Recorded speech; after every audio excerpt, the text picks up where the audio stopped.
Hope for our last team that we cover, Spring Lake Park Panthers. They are in action for week 2, their first Friday night home game of the year, as the Panthers would take on Armstrong. They lost in week 1 35-0, and their struggles would continue. In the first, Armstrong's Jesse Sherwood got the scoring going actually in the second quarter with this short touchdown run.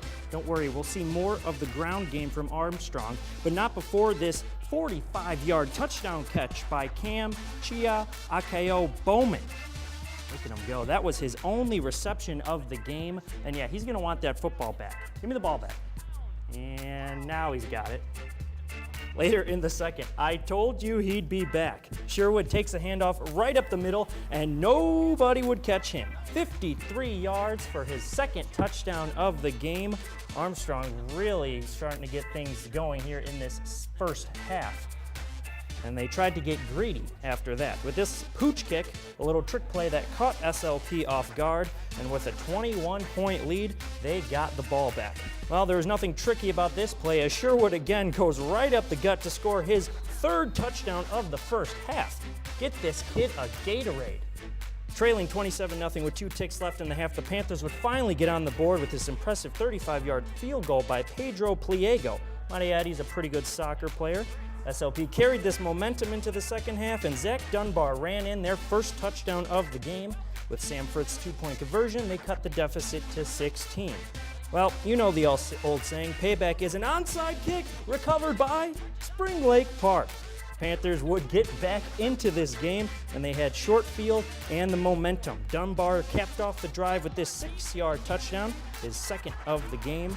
And it would be a big game on the ground for the sophomore quarterback, Zach Dunbar.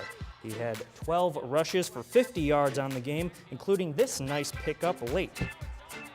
He gets around the defense there. It would get SLP within striking distance, and they find the youngster, Brian Orlana Lopez. His first touchdown of the season gets the Panthers within 3 points.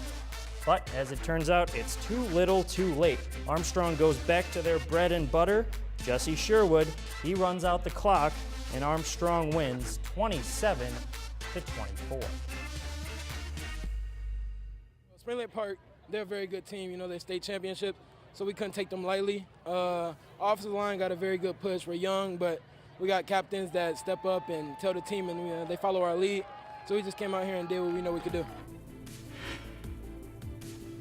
So Spring Lake Park falls to 0-2 on the season, but wow, talk about a comeback. They give up 27 points in the first half, but then their defense really had a big call there, John, and they were able to rally off 24 unanswered points, but just wasn't enough. They got Cooper coming up this Friday, and we've got that game here on North Metro TV. Should be a good one. Well, and if you're Spring Lake Park, you're getting better as time goes on, right? First game didn't go the way you wanted. Slow start in the opening quarter on Friday night, but you score some points in the second. You score more points in the third, and then you go on to score your most points of the season in a single quarter in that fourth, trying to get the comeback. Like you said, time ran out on them, but Spring Lake Park making some progress in what is clearly a rebuilding year for a program that had just reloaded time and time again for years.